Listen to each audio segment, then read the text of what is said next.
মনে করুন আপনি মারা গেছেন, আপনার জানাজার নামাজ শেষ, আপনাকে কবরে রাখা হলো। আপনি অপেক্ষা করছেন মুনকার নাকির ফেরেশতার জন্য, কিন্তু তারা আসছে না।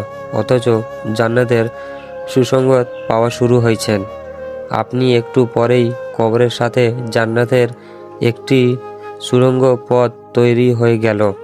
আপনি ভাবলেন, এ কেমন কথা, প্রশ্ন উত্তর কই?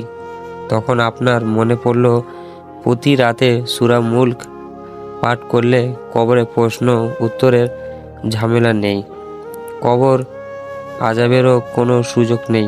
অতএব রেশমি চাদরের নরম বিছানায় গা এলিয়ে দিয়ে আপনি বলবেন, আলহামদুলিল্লাহ। তো বন্ধুরা, আমরা চেষ্টা করব প্রতি রাতে সূরাতুল মুলক পড়ার।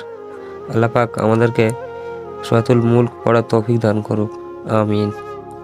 ভিডিওটা ভালো লেগে থাকলে লাইক, কমেন্ট, শেয়ার অবশ্যই করে যাবেন।